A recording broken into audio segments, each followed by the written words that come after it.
ನೇರ ಪ್ರಸಾರದ ದೃಶ್ಯ ಒಂದು ಕಡೆ ನೀವು ನೋಡ್ತಾ ಇದ್ದೀರಿ. ಭಾರಿ ವಿವಾದಕ್ಕೆ ಕಾರಣ ಆಗಿತ್ತು ಚಿತ್ತಾಪುರದ ಆರ್ಎಸ್ಎಸ್ ಪಥ ಸಂಚಲನ. 1 ತಿಂಗಳುಗಳ ಕಾಲದ ಕಾನೂನು ಸಮರದ ನಂತರ ನಡೀತಾ ಇರುವಂತಹ ಪಥ ಸಂಚಲನ ಇದು. ಬಹಳಷ್ಟು ಷರತ್ತುಗಳನ್ನ ಕೂಡ ವಿಧಿಸಲಾಗಿದೆ. 300 ಜನ ಆರ್ಎಸ್ಎಸ್ನ ಕಾರ್ಯಕರ್ತರು ಮಾತ್ರ ಪಥ ಸಂಚಲನದಲ್ಲಿ ಭಾಗಿಯಾಗಿದ್ದಾರೆ. ಆರ್ಎಸ್ಎಸ್ ಒಂದು ಲಿಸ್ಟ್ ಅನ್ನ ಕೊಟ್ಟಿತ್ತು, 300 ಜನರ ಲಿಸ್ಟ್ ಅದು. ಆ ಲಿಸ್ಟ್ ನಲ್ಲಿ ಯಾರಿದ್ದಾರೋ ಅವ್ರಿಗೆ ಮಾತ್ರ ಈ ಪಥ ಸಂಚಲನದಲ್ಲಿ ಸಾಗೋದಿಕ್ಕೆ ಅವಕಾಶ ಕಲ್ಪಿಸಲಾಗಿದೆ. ಪ್ರತಿಯೊಬ್ಬರ ID ಕಾರ್ಡ್ ಅನ್ನ ಪರಿಶೀಲನೆ ಮಾಡಿನೇ ಪೊಲೀಸರು ಪಥ ಸಂಚಲನಕ್ಕೆ ಅವಕಾಶವನ್ನ ಮಾಡಿಕೊಟ್ಟಿದ್ದಾರೆ. ಪಥ ಸಂಚಲನ ಸಾಗ್ತಾ ಇದೆ. 3:00 ಆರಂಭಗೊಂಡಂತಹ ಪಥ ಸಂಚಲನ ಚಿತ್ತಾಪುರದ ಬಜಾಜ್ ಕಲ್ಯಾಣ ಮಂಟಪದಿಂದ ಶುರುವಾಗಿ ಅಂಬೇಡ್ಕರ್ ವೃತ್ತ, ಬಸವೇಶ್ವರ ವೃತ್ತ, ಕೆನರಾ ಬ್ಯಾಂಕ್ ಮತ್ತು APMC ಮೂಲಕ ಸಾಗಿ ಮತ್ತೆ ಅದೇ ಬಜಾಜ್ ಕಲ್ಯಾಣ ಮಂಟಪಕ್ಕೆ ಬಂದು ಕೊನೆಯಾಗುತ್ತೆ. ಅದಾದ ನಂತರ ವೇದಿಕೆ ಕೂಡ ರೆಡಿ ಇದೆ. ವೇದಿಕೆಯಲ್ಲಿ ಸಮಾವೇಶ ನಡೆಯುತ್ತೆ.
ಪಥ ಸಂಚಲನ ಸಾಗ್ತಾ ಇರುವ ಮಾರ್ಗದುದ್ದಕ್ಕೂ ಕೂಡ ಒಂದು ಕಡೆ ಬಿಗಿ ಭದ್ರತೆ ಇದೆ, ಮತ್ತೊಂದು ಕಡೆ ಆರ್ಎಸ್ಎಸ್ ಕಾರ್ಯಕರ್ತರು ಘೋಷಣೆಗಳನ್ನ ಕೂಗ್ತಾ ಇದ್ದಾರೆ.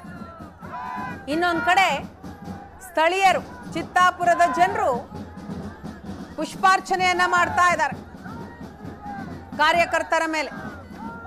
ಕಾರ್ಯಕರ್ತರು ಕೂಡ ಸಂಭ್ರಮದಿಂದಲೇ ಪಥ ಸಂಚಲನದಲ್ಲಿ ಸಾಗ್ತಾ ಇದ್ದಾರೆ. ಗಣವೇಷಧಾರಿಗಳು ಜೈ ಶ್ರೀರಾಮ್ ಅನ್ನೋ ಘೋಷಣೆಯನ್ನ ಕೂಗ್ತಾ ಮುಂದೆ ಸಾಗ್ತಾ ಇದ್ದಾರೆ. 50 ಬ್ಯಾಂಡ್ ವಾದಕರು ಕೂಡ ಪಥ ಸಂಚಲನದಲ್ಲಿದ್ದಾರೆ. 50 ಜನ ಬ್ಯಾಂಡ್ ವಾದಕರು ಈ ಪಥ ಸಂಚಲನದಲ್ಲಿ. 300 ಜನ ಗಣವೇಷಧಾರಿಗಳು. ಬಿಗಿ ಭದ್ರತೆಯಲ್ಲಿ ಸಾಗ್ತಾ ಇರುವ ಪಥ ಸಂಚಲನದ ನೇರ ಪ್ರಸಾರದ ದೃಶ್ಯ ಇದು.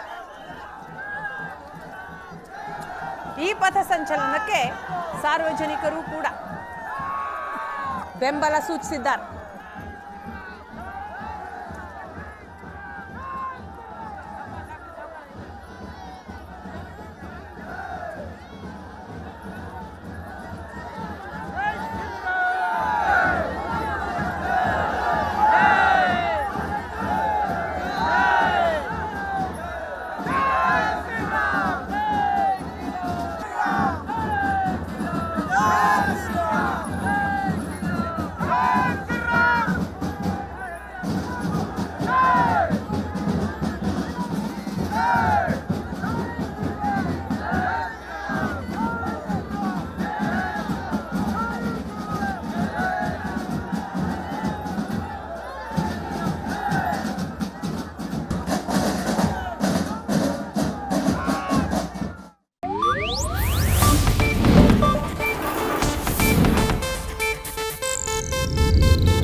ರೆಡ್ ನ್ಯೂಸ್ ನೆಟ್ವರ್ಕ್ ಪ್ರಸ್ತುತಿ.